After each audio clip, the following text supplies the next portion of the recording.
마음을 움직이는 힘, 마음을 움직이는 힘이라는 제목으로 하나님 말씀 증거하도록 하겠습니다.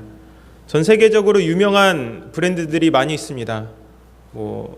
애플이나 그리고 우리나라에서는 삼성, LG 이러한 기업들이 브랜드로서 세계인에게 각인되어 있는 아주 유명한 브랜드죠.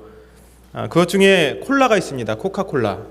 전 세계에서 들어가지 못한 곳이 거의 없는 이 코카콜라가 있는데, 이 콜라를 아랍 시장에 성공적으로 진출시키기 위해서 이 아랍 시장 개척을 위해서 광고지를 냈습니다.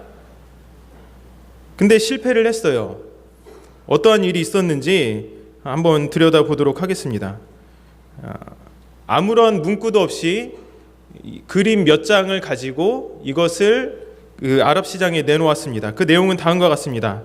주인공이 물이 없는 사막에서 지친 그림을 준비했는데요. 물이 없는 사막에서 지쳐 있는 것입니다. 쓰러져 있어요. 근데 주인공이 이 콜라를 마시는 겁니다. 그러고 나서 힘을 얻어서 다시 힘차게 뛰게 된다. 이런 내용이었습니다. 이런 광고를 내고 콜라가 많이 팔리기를 기대를 했습니다. 근데 시간이 많이 지났는데도 수익이 전혀 돌아오지 않는 것이었습니다. 회사가 발칵 뒤집혔고 이제 비상대책위원회를 소집을 해서 원인을 한번 따져보기 시작했습니다. 며칠 뒤에 이 광고에서 엄청난 오류가 발견되었습니다.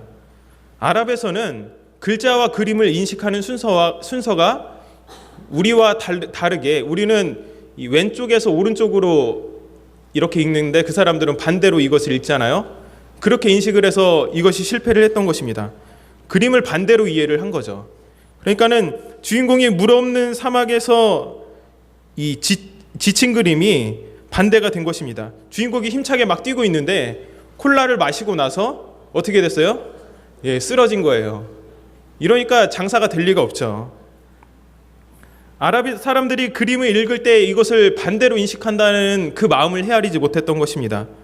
그들의 정서와 마음을 제대로 간파하지 못한 결과입니다. 우리 한마디 한마디의 말이 그리고 작은 행동 하나하나가 어떨 때는 사람의 마음을 움직이고 치유하기도 하지만 반대로 상처를 주기도 합니다. 오늘 우리는 느헤미야의 말씀을 통하여서 그 닫혀있고 상처 많았던 백성들의 마음을 느헤미야가 어떻게 일으켜서 이 성벽 재건에 그들을 동참케 했는지를 함께 살펴보려고 합니다. 이제 이야기의 배경은 페르시아의 궁전이 아니라 예루살렘으로 옮겨집니다. 이 구절을 보면 아닥사스다 왕이 느헤미야의 귀환을 얼마나 배려했는지 알 수 있습니다. 구절을 보면 군대 장관과 마병을 보내어 나와 함께하게 하시기로 이렇게 말씀을 하고 있습니다. 그러니까는 느헤미야에게 국경 통과증을 주었을 뿐만 아니라 군대 장관과 마병까지 붙여준 거죠. 호의하게 한 것입니다. 당시만 해도 여행길에서 도둑이나 강도를 만나는 일은 아주 흔한 일이었기 때문에 신변상의 보호를 위해서 훈련된 군사를 붙여주었던 것입니다. 그만큼 이 신하에 대한 왕의 총애가 지극했던 거죠. 근데 여러분, 이것을 다르게 말하면 그만큼 느헤미야가 왕의 마음에 합한 사람이었다는 것입니다. 왕의 마음을 잘 알고 헤아리는 사람이었기 때문에 왕의 그만큼의 배려를 해준 것이죠. 오늘 말씀의 주제이기도 한데요. 이 느헤미야는 사람의 마음을 움직일 수 있는 사람이었습니다. 그런데 선한 일은 모두에게 선하고 좋은 일은 아닙니다. 좋은 일을 하고 우리가 어떤 위대한 비전을 가졌다고 해서 모두가 박수 쳐주는 게 아니라는 거죠. 왜냐하면 누가 봐도 선하게 보이고 단순해 보이는 일이지만 그 속을 들여다보면 복잡한 이해관계에 얽혀있는 일이 많기 때문에 그래요. 그래서 일의 옳고 그름의 중요함보다는 자신의 손해를 보거나 기득권의 문제가 생기면 이것에 대해서 반대하는 것입니다. 예루살렘의 성벽 건축에 있어서 사마리아 사람들이 바로 그런 사람이었습니다. 그래서 10절을 보면 이렇게 말씀합니다. 호론 사람 산발락과 종이었던 암몬 사람 도비아가 이스라엘 자손을 흥황하게 하려는 사람이 왔다함을 듣고 심히 근심하더라. 벌써 이름이 벌써 기분 나쁘지 않습니까? 산발락, 도비아, 뭔가 이렇게 그 악한 기운을 품는 이 사람들이 방해를 했어요. 이 사마리아 사람들과 유대인들은 오랫동안 앙숙관계에 있었습니다. 종교적, 사회적, 민족적으로 동족이었지만 서로 깊은 상처를 주고받는 관계였어요. 그래서 사마리아 사람들은 정통 유대인이 아닌 혼혈인이라고 하는 그러한 생각으로 유대인들이 대했고, 그리고 사마리아인들은 자신들의 의지에 의해서 그렇게 된 것도 아닌데 정통 유대인으로 대접받지 못하는 것에 대한 아쉬움이 있었고, 이러한 관계 속에서 그들의 감정의 골이 깊었거든요. 근데 느헤미야가 불탄 성문과 회파된 성벽을 재건하려고 돌아왔다는 이야기를 듣는 순간 이 사마리아 사람들은 자신들의 권리가 침해당하고 자신들의 지배권이 축소될까 봐 두려웠습니다. 그래서 앞으로의 이 말씀을 보면 알겠지만 성벽 공사가 진행되는 52일 동안의 기간 동안에 끊임없이 위협하고 협박하고 느헤미야를 죽이려고 하고 이런 일들을 계속해서 반복을 합니다. 우리 그리스도인이 하나님의 일을 할 때도 마찬가지입니다. 하나님의 일은 반드시 세상의 반대에 부딪히게 되어 있습니다. 비전이 이루어지는 과정에는 반드시 이러한 것들이 있다는 거죠. 이것을 넘어서야 한다는 것입니다. 느헤미야는 처음부터 끝까지 이 방해 세력에 휘둘리지 않고 끊임없이 기도하고 움직이고 전진했습니다. 먼저 그의 움직임을 보면 아주 신중하다는 것을 느낄 수 있습니다. 군대 장관과 마병을 통하여서 이 예루살렘에 왔을 정도면 소식이 삽시간에 퍼졌을 것입니다. 아, 저 사람이 도대체 왜 왔지? 어쩐 일이래? 이런 소식이 퍼지지 않았겠어요? 그런데 성경은 사람들의 반응에 대해서는 침묵을 하고 그저 이렇게 말할 뿐입니다. 3일간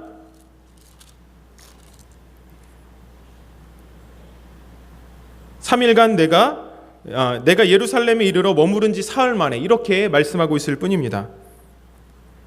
저는 이렇게 생각을 해봤어요. 외골에 사는 동엽이가 글쎄 미국에 가서 공부하더니 오바마 보좌관이 됐대. 근데 그렇게 바쁜데 이 한국 여기 고향에까지 온다는구먼. 뭐 이런 사투리는 저희 고향에서 쓰진 않지만 만약 이런 소식이 전해졌다면 시에서부터 난리가 났겠죠. 그래서 플래카드 걸고 시장에 마중 나오고 동네 잔치하고 오픈카트 하고 막 꽃 이거 하고 손 막 흔들고 난리가 났지 않겠습니까? 근데 느헤미야는 그렇지 않다는 거죠. 당시 최대 강국이었던 페르시아의 핵심 인사가 귀국을 했는데 너무나 조용했다는 것입니다. 단지 내가 예루살렘에 머무른 지 사흘 만에라고 말씀하고 있을 뿐입니다. 들어오자마자 온 예루살렘 사람들을 다 모아놓고 형제들이여 그동안 고생이 많았습니다. 이제 제가 왔습니다. 충분한 물자도 있고요. 그러니 이제 이 성벽을 건축합시다. 이렇게 말을 한 게 아니라고요. 사흘간 그는 두문불출하고 가만히 있었다는 것입니다. 자신의 등장에 동요한 사람들의 관심이 식을 때까지 기다린 것인지 기도하면서 때를 기다린 건지 알 수 없지만 아마 근데 그의 행보를 보았을 때에는 기도하면서 그가 때를 기다렸던 것 같습니다. 하나님의 뜻을 구하였던 것 같습니다. 분명한 것은 그가 아주 은밀하고 조용하게 움직였다는 것입니다. 그리고 사흘째가 되던 날 밤에 그는 몇몇 사람과 함께 나귀를 타고 무너진 성벽을 돌보기 시작합니다. 그때도 그는 내 하나님께서 예루살렘을 위해 무엇을 할 것인지 내 마음에 주신 것을 내가 아무에게도 말하지 않았다. 심지어 같이 그와 동행하는 사람들에게도 말하지 않았습니다. 그 심중에 있는 것을 여전히 말하지 않아요. 몹시 수동적으로 보입니다. 심지어 다른 짐승의 통행도 없는 아주 야심한 시각에 그는 시차를 시작합니다. 우시야 왕 때 세운 골짜기의 문을 지나서 용정으로 분문까지 이동했다라고 말씀을 하고 있습니다. 용정은 예루살렘의 이 남동쪽에 있는 기드론 골짜기에 있는 곳이고 분문은 남서쪽에 있었던 문입니다. 분문은 흰놈의 골짜기로 통하는 문으로서 주로 이제 폐기물이나 쓰레기를 버리기 위해서 드나들었던 문을 말합니다. 그러는 동안에 보니까 성벽은 다 무너지고 성문은 불탔습니다. 하나님의 말이 사실이었던 거죠. 아니 현장에서 보니까 그것이 더 끔찍했습니다. 그는 조금 더 나아가서 샘문과 왕의 못에 이르렀습니다. 이것은 현대 지명으로는 실로암이거든요. 실로암. 기드론 골짜기에 있는 기온 샘물을 끌어와서 예루살렘의 수원으로 사용했는데 거기까지 이른 것이죠. 성지순례를 가면 이 수로를 따라서 걷는 여정이 있습니다. 그 기온 샘물까지 쭉 걷는 여정이 있는데 정말로 놀랍게 그곳을 파놨어요. 근데 말씀해 보면은 그는 거기서 더 나아갈 수 없다라고 말씀을 하고 있습니다. 왜냐하면 더 이상 짐승이 지나다닐 수 없을 정도로 아주 심하게 무너져 있기 때문에 그랬습니다. 그가 이동한 경로를 보면 남쪽의 일부분을 그가 순회를 했습니다. 북쪽은 상황이 더 안 좋았습니다. 북쪽은 더 심하게 내려져 있었기 때문에 그가 남쪽의 일부만을 순회할 수 있었습니다. 그렇게 성벽을 살펴본 후에도 그는 여전히 누구에게도 말을 하지 않았습니다. 저는 이 말씀을 읽으면서 느헤미야가 도대체 왜 그랬을까? 왜 그가 돌아와서 바로 성벽을 재건하는 4개월 동안 그토록 기도하며 원했던 일에 그가 올인하지 않고 왜 그가 침묵을 했을까? 사흘간 침묵을 하고 또 그 밤에 야심한 밤에 성벽을 시찰했을까? 아마도 그는 공감하기 위해서 이 일을 했던 것 같습니다. 아니, 확실합니다. 그곳에 살며 황폐한 성벽을 바라보며 마음 아파했던 주민의 그 마음을 헤아리기 위해서 그는 그 일을 했던 것입니다. 야밤의 시찰이 끝나고 드디어 느헤미야가 17절에서 입을 엽니다. 17절의 말씀을 보면 후에 그들에게 이르기를 우리가 당한 공경은 너희도 보고 있는 바라. 예루살렘이 황폐하고 성문이 불탔으니 자 예루살렘 성을 건축하여 다시 수치를 당하지 말자 하고 이렇게 말씀을 하고 있습니다. 드디어 이 느헤미야가 사람 앞에서 입을 엽니다. 처음부터 이 일에 대해서 말하고 공사를 시작했으면 며칠 더 그것을 앞당길 수 있지 않았겠습니까? 근데 며칠이 지나서야 그가 말을 꺼냅니다. 왜 그랬죠? 이스라엘이 받는 고통, 자신들의 동족이 그동안 받았던 고통을 그는 공감해야 했습니다. 여러분, 이스라엘에게 있어서 느헤미야가 어떤 사람으로 비춰졌겠습니까? 그들의 입장에서.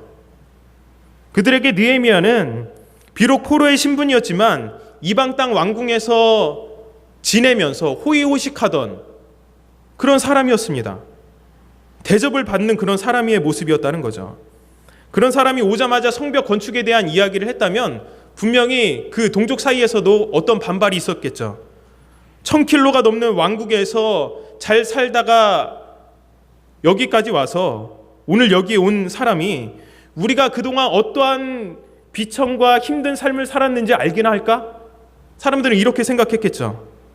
그래서 느헤미야는 본심을 숨겼습니다.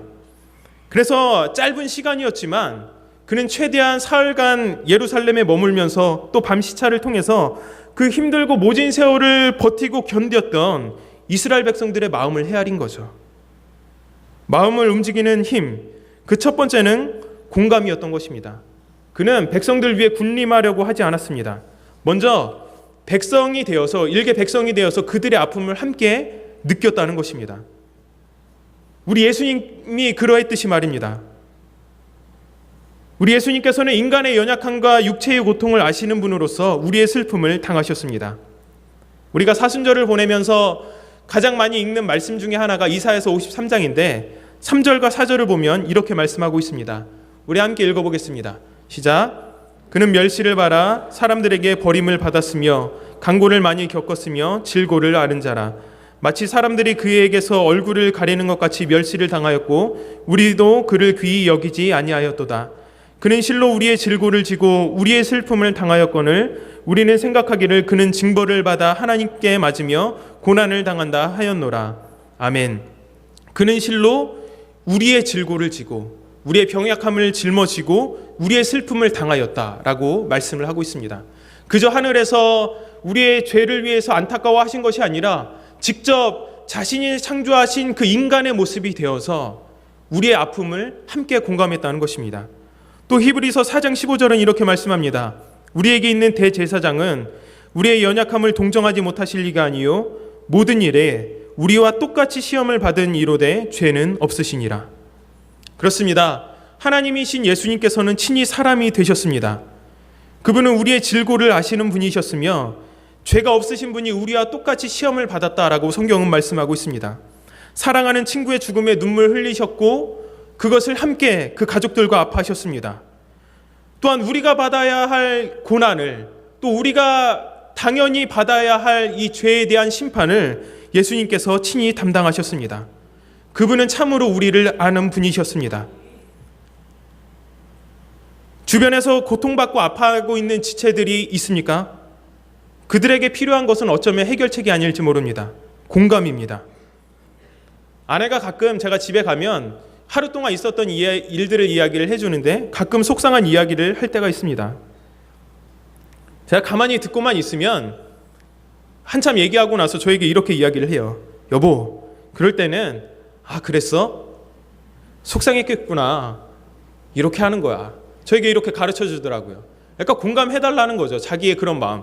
어떤 때는 공감이 되지 않을 때가 있는데 어쨌든 공감을 하고 나서 그 이야기를 계속 이어가야 된다는 거죠. 노력하지만 잘 안 돼요. 그게 잘 안 되더라고요. 노력을 근데 하고 있어요. 계속 가정의 평화를 위해서. 우리 모두가 잘 알고 있는 어떤 교회의 표현은 함께 울고 함께 웃는 이것입니다. 여러분은 주위의 지체들과 함께 울고 함께 웃고 있습니까? 누군가 우리 주변에서 아파하고 있는데 그들의 아픔을 진짜 공감하고 있습니까? 제가 가끔 신방을 가면은 그게 정말로 저의 이야기처럼 들릴 때가 있어요. 정말로 가슴이 아프더라고요. 이렇게 다른 사람의 마음을 알고 헤아릴 줄 알고 공감하는 것, 이것이 사람의 마음을 움직인다는 것입니다. 우리 모두가 공감이 필요한 가족이 있을 수 있습니다. 또 이웃이 있을 수 있습니다. 그들 앞에 나아가서 함께 울고 함께 웃을 수 있는 그런 귀한 성도님들 되시기를 바랍니다. 두 번째는 방 안의 코끼리를 몰아내라는 것입니다. 방 안의 코끼리라는 말이 있죠. 좁은 방 안에 코끼리가 있습니다. 이게 엄청 불편하지 않겠습니까? 심지어 그 코끼리 때문에 다치고 해를 당하는 사람들이 있습니다. 그 불편함 때문에 서로 싸워요. 근데 이상하게도 방 안에 있는 사람들이 이 코끼리의 존재에 대해서 이야기하지 않습니다. 이상하죠? 치우자고 내보내자고 말하는 사람이 없다는 거죠. 코끼리를 내보내고 없앨 수 있는 방법이 뭐죠? 코끼리에 대해서 이야기를 하는 거죠. 코끼리를 입으로 소리내어서 다른 사람들에게 이야기를 하는 것입니다. 여기에 코끼리가 있어. 이거 몰아내야 돼, 이것을. 이 코끼리를 내보내면 우리가 살 수 있다, 이렇게 외쳐야 되는 거죠. 이처럼 방 안의 코끼리라고 하는 말은 어떠한 일이 명백한 문제임에도 불구하고 이것에 대해서 무시하거나 언급하지 않는 것을 말합니다. 분명히 모두가 알고 있는 문제이지만 이것에 대해서 언급하지 않는 것을 가리켜서 방 안의 코끼리라고 말을 합니다. 여러분, 이스라엘에게 있어서 방 안의 코끼리는 바로 성벽 재건이었습니다. 그런데 누구도 그것에 대해서 더 이상 말하지 않았다는 거죠.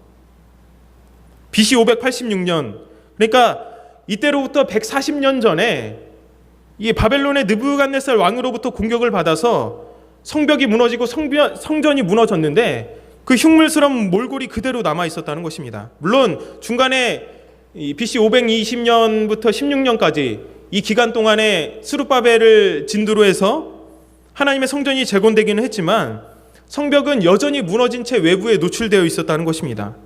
느헤미야가 밤중에 나가서 그것들을 보았어요. 파괴의 정도가 매우 심각했습니다. 성벽을 쌓았던 돌들이 다 골짜기로 무너져서 내려가 있었습니다. 이스라엘에 가보신 분들은 알겠지만 성벽의 돌들이 엄청 큽니다. 이것이 다 골짜기에 파묻힌 거죠. 이것을 다시 굴려서 끌어올리려면 엄청난 인력이 필요했습니다. 요즘에야 중장비 기계가 있어서 이것을 끌어올리는 것이 쉽지만은 당시에는 이런 도구들이 없었습니다. 모든 것을 다 사람의 손으로 들고 올려야 했습니다. 그런데 진짜 이들의 문제는 이렇게 골짜기로 떨어진 돌이 아니었어요. 좌절에 빠진 그들 자신이었습니다. 그들은 언제나 무너진 성벽을 보고 회파된 문들을 보면서 눈물 흘리고 가슴 아파했습니다. 그런데 그들에게는 그것을 실제로 이야기할 강력한 리더도 없었고 곁에는 언제나 호시탐탐 그들의 의지를 꺾는 사마리아 사람들의 대적이 있었습니다. 그들을 사로잡고 있었던 것은 마음의 병이었습니다. 아무리 애써도 안 된다는 절망감이 그들을 짓누르고 있었던 것입니다. 근데 바로 그 상황에서 느헤미야가 방 안의 코끼리였던 이 성벽 재건에 대한 이야기를 꺼냅니다. 17절 전반부를 한번 보시겠습니다. 후에 그들에게 이르기를 우리가 당한 공경은 너희도 보고 있는 바라. 예루살렘이 황폐하고 성문이 불탔으니 사람들이 모른 척하고 쉬쉬하면서 애써 외면했던 그들의 진짜 현실을 앞에 꺼내 놓은 것이죠. 우리가 최선의 해결을 위해서 때때로 우회하는 일도 필요하지만 이렇게 정면 돌파를 해야 할 때도 있습니다. 염증이 났는데 소독 안 하고 무작정 덮어놓기만 한다고 해서 그게 낫지 않습니다. 더 곪죠. 꺼내고 그리고 째고 짜내서 소독약을 발라야 그게 낫지 않겠습니까? 어떤 사람은 하나님 앞에 개인적으로 기도를 하는데 너무 점잖게 기도를 해요. 정작 마음이 진짜로 불타고 상하고 찢어질 때는 이때가 진짜 하나님 앞에 나아가야 될 때인데 그때는 정작 무릎 꿇지 않습니다. 그냥 혼자 끙끙대면서 웁니다. 그러면 낫지 않는다는 것입니다. 분한 마음, 하나님의 섭리에 대한 의심, 불신앙 모두 다 하나님 앞에 갖고 나아가야 됩니다. 그래야지 이게 해결이 나는 거예요. 시편에 그런 기도들이 많이 등장을 합니다. 시편에는 1편, 19편, 23편, 119편, 100편 이런 주옥 같은 시들만 있는 것이 아닙니다. 시편에 등장하는 시들은 원수는 형통한데 자신은 병든 것에 대한 토로를 하나님 앞에서 하기도 하고 대적들의 악행을 자신들에게 의인에게 악행을 하는 그런 대적들을 심판해 달라고 하나님 앞에 요구하기도 합니다. 그렇게 나아갔을 때 하나님께서 어떻게 그 마음을 변화시켜 주는지 시편의 후반부에서 나타나지 않습니까? 결국에는 해답을 발견하고 하나님을 찬양하게 되는 것이죠. 또 명백한 문제인데 쉬쉬하는 것 중에는 반복되는 죄들도 포함이 됩니다. 제가 말씀을 준비하다가 그것에 대해서 생각을 하고 회개를 했습니다. 우리가 자주 넘어지고 쓰러지는 죄는 분명히 명백한 문제예요. 근데 우리가 실제적으로 그것을 다루지 않을 때가 많이 있다는 거죠. 너무나도 우리의 삶 가운데서 자주 반복이 되다 보니까 그것에 대해서 실제로 다루지 않는 것입니다. 어떤 분들은 그것을 모른 척하며 방 안에 놔두고 거대한 코끼리가 될 때까지 그냥 둡니다. 하나님께서 모르실 것이라고 생각해서는 안 된다는 것이죠. 우리가 마음이 아프고 깨어지는 한이 있더라도 그것을 꺼내서 다루어야 한다는 것입니다. 그렇게 할 때 하나님과의 친밀한 관계가 회복되는 것입니다.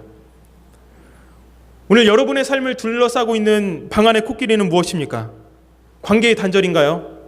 그러면 먼저 말을 꺼내야 합니다. 사소한 일들로 관계의 단절을 겪고 있다면 돌이킬 수 없는 일이 되기 전에 거대한 코끼리가 되기 전에 꺼내어서 해결하시기를 바랍니다. 또 가족 간의 갈등일 수도 있습니다. 세대 간의 격차에서 오는 오해일 수도 있습니다. 그냥 내버려 두면 안 된다는 것입니다. 밖으로 몰아내야 된다는 것이죠. 근데 중요한 것은 이러한 모든 일을 할 수 있는, 해결할 수 있는 지혜는 기도로부터 하나님 앞에 구하는 것으로부터 시작된다는 것입니다. 느헤미야는 페르시아에서 4개월 동안 기도로 준비했고 예루살렘에 도착해서도 3일간 기도하면서 하나님의 지혜를 구했습니다. 그의 모든 행동이나 말은 그냥 그의 입에서 나온 것 같지만 그렇지 않습니다. 기도의 결과로서 그에게 주어진 것입니다. 하나님께 기도하는 가운데 주시는 응답으로 말미암은 것들이라는 것입니다. 이러한 모든 일 가운데 우리에게 있는 모든 이 방 안의 코끼리들 가운데 기도로 이것들을 몰아내실 수 있는 여러분들 되시기를 부탁드립니다. 마지막으로 그는 더 나아가서 확고한 비전을 그들에게 제시했습니다. 느헤미야는 그들이 겪는 아픔과 괴로움이 어떤 것인지 성벽 시찰을 통해서 간접적으로 경험을 했습니다. 그리고 그들의 처지를 다시 드러냄으로써 자신들이 어디에 서 있는지 확인할 수 있도록 했어요. 근데 거기서 멈추지 않았다는 것입니다. 이제 진짜 일을 해야죠. 비전을 제시합니다. 17절 후반부와 18절의 말씀을 다 함께 읽어보겠습니다. 시작.